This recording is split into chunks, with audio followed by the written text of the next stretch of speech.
Kaya kong buhayin ng pamilyang meron ako. I'm earning 32k a month at nakakapag-save pa ako ng 5k. Pero siya patulog-tulog pa kain-kain ng libre. Sobrang sama ko bang iwan ko siya sa ganung sitwasyon.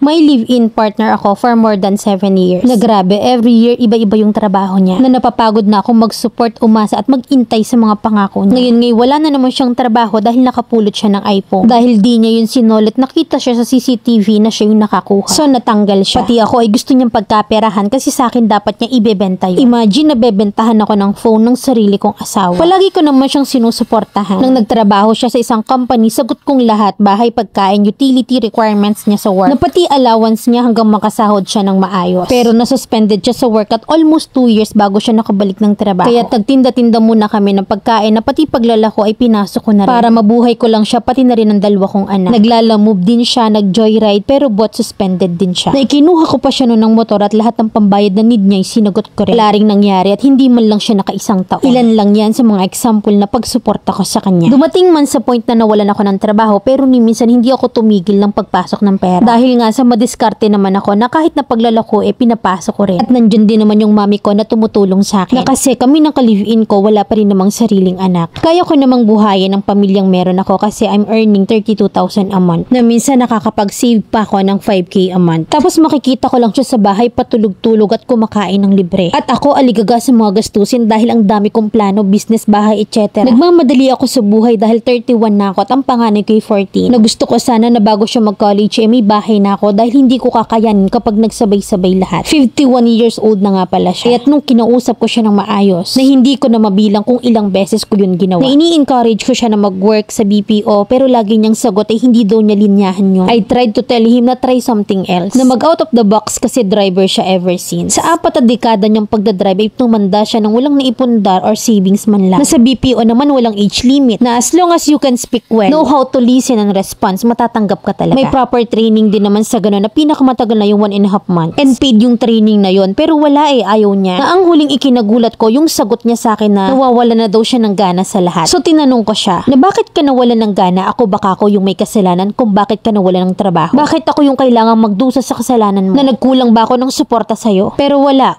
akong napala. Oo, malaki yung utang na loob ko dahil tinulungan niya ako na mapa-opera yung anak ko in a way na mabit siya sa pinsan at kapatid niya at nakakuha kami ng cash assistance. Pero hanggang kailan ko ba yun kailangan pagbayaran? Mami Len, sana mabigyan niyo ako ng advice. Letter sender, Janine.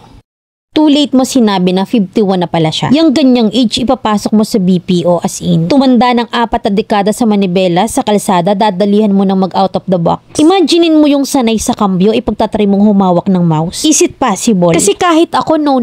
Tsaka ako na may taka, bakit nasususpended? Hindi talaga kayang magtinu sa buhay. Kasi sa kwento mo, pagod na pagod ka nakakasuporta pero wala kang nahihita. Na kumbaga namumuhunan ka ng palugi. Walang binabalik puro sakit ng ulo. Na at the age of 51, 7 years in the making nyo, walang progress. Diyos ko. Na nag-i-stay ka lang kamo para sa utang na loob. Sa dami mong kinuwent at binigay, hindi pa ba quits yun? Na habang ikaw madaling-madali sa buhay tapos siya parang mantikang tulog. Not bad para mag-let go at piliin ang mga anak mo at sarili mo. Masyado nang dumipende sa'yo na dumating pa sa point na nawala ng gana sa buhay. Ano daw bang plano? Limliman na lang ang itlog hanggang mabugok? Mahirap yan.